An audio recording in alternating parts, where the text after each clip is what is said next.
This is Duke University. Let me begin by saying the following, which may sound new to some of us or familiar to others. For 5 decades now, Iraqi fiction writing has been significantly, at times predominantly, dissident. And this is something that we all need to be aware of, since the first major Iraqi social realist novel in the mid-60s. In most texts, however, dissidence has been anything but explicit, hiding beneath formal and aesthetical experimentation.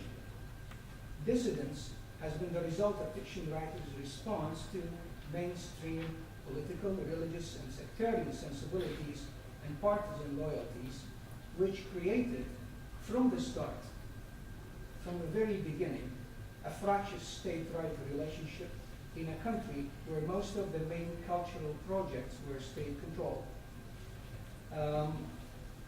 And I say from the start, which is a pretty hazy statement, because many Iraqis, or Iraqis generally, disagree on when the deterioration started. Did it start with the oppression of the left and the Iraqi Communist Party in the late 40s, early 50s, or did it start with the end of monarchy and beginning of the so-called First Republic in 1958, or did it start when the Ba'aths took over in 1968? As political and religious parties competed to win both the state and the people until the 2003 American invasion of Iraq, they engaged in a ferocious endeavor to expose, oftentimes target, adversaries and rivals. They continue to do so today, especially as religious sectarian parties and alliances exercise pressure on both the state and the people. Their opponents, including the speaker, both among the common people and the intelligentsia, run serious risks to their lives in the absence of law and a strong judicial system. The situation is such that intellectuals in general, and writers in particular, cannot give vent to their opposition without being evasive. In spite of the relative freedom of speech Iraqis have today, quote, a great deal of cultural isolation and self-censorship persist.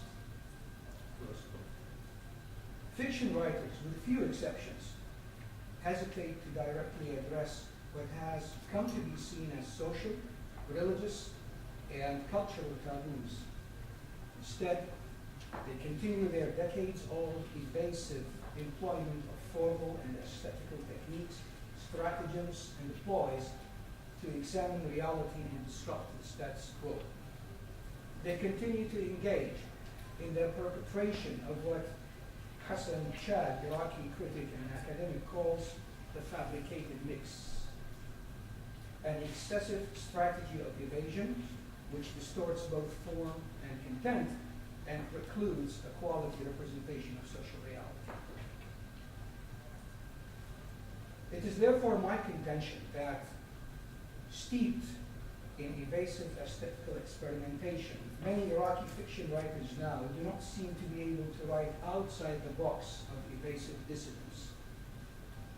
Driven by fears for their lives, they cannot comfortably name the ruling regime or the religious parties.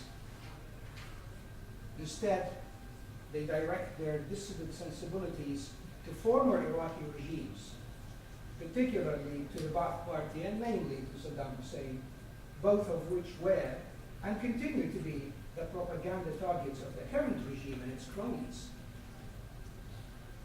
Thus, Iraqi fiction writers, with a few exceptions, have come to share the same ideological position of the current totalitarian regime and its political parties, as though they were together in the same trench.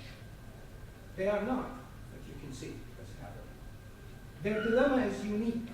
On the one hand, they do not want to be seen as participants in the current regime's distortion of Iraqi culture. On the other hand, their hectic endeavor to depict recent history keeps them entrenched in certain critical and ideological approaches to their literary texts. thus running the risk of demonstrating what Iraqi critic and writer Sami al-Badwi calls naivete and the lack of resourcefulness. As a result, Iraqi fiction writers, with a few exceptions, appear ambivalent at best. Their vision is hazy, and their view of artistic creation fragile. Now I say this, and I know that some critics will not like this sort of narrative because they believe that by drawing upon recent history, they are in fact activating and all paradigms and of resistance and investing in an opportunity they may not have again. And therefore, they believe there's an urgency to their situation, to their attempt to depict recent history by using evasive approaches to the text. In spite of their opposition to and rejection of the current corrupt totalitarian regime of a premier for life, who has been in power since 2005 and who apparently is so interested in staying in power, he doesn't want to leave. So much so that there's this joke, it went viral on the internet last year, a short video clip of His Excellency, Prime Minister Maliki, inaugurating something, and one of those cronies publicly making petty statements about how great he is as a leader. That person asked al-Maliki, literally, in Arabic, or in Iraqi Arabic, he said, Ya Maliki, la tumdiha, which literally means, Maliki, don't lose sight of this power that you're having. Don't let anyone else take it. The funny thing is not this petty crony, what this petty crony has said, but what the Maliki said in response was, have we had it to begin with? We haven't had it yet. And Maliki, a guy who's been in power for 8-9 years still believes that he hasn't yet enjoyed power to the fullest. So, we're still at the beginning. That's the kind of mentality that the Prime Minister has, and of course you can think of the way such a mentality responds to dissidents, especially among intelligentsia. This is a guy who can't see anything other than himself in power. So in spite of their opposition to and rejection of the current corrupt totalitarian regime of a premier for life and his coalition in the government and parliament, fiction writers allow their ideological sensibilities to continue to inform their choice of topics, tropes, and discourses. Their fiction portrays a picture of an old-time Iraq that, in the words of Iraqi novelist Shakir al-Anbari, has little to no relation to the country today. A country in which time stopped in a past of grievances and tragedies, in which a people and its entire culture appear to be on their way to a catastrophe. Fiction writers continue to employ social realism, magical realism, and polyphonic narratives, collapsing genres and confusing discourses. In spite of their, quote, restructuring of iconic Iraqi places and discourses, and their attempt to restructure collective historical memory, close quote, their hectic investment in recent history, with evasive references to the current situation in Iraq, has come with a price. The theme of the nation per se has not found its way to their fiction because, again in the words of Hassan Chad, they have left the concept of the nation to face its destiny in the kitchens of ideological doctrine, ruling regimes, violence, and social coercion. They appear to be stuck in preconceived and readily available ideas and concepts, thus replacing vision with self-imposed closure, standing as they do upon the remains of memory and the legacy of elegies.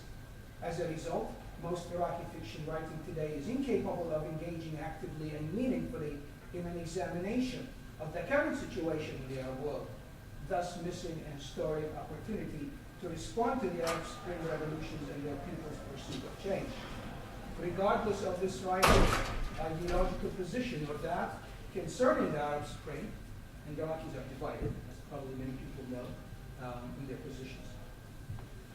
Contemporary Iraqi fiction generally does not seem to recognize in the Arab Spring a sense of urgency, not even for the fiction writers who were all-time dissidents. These writers are missing an opportunity to invest in the Arab Spring theme as an outlet to their own dissidents, the dissidents they are unable to articulate.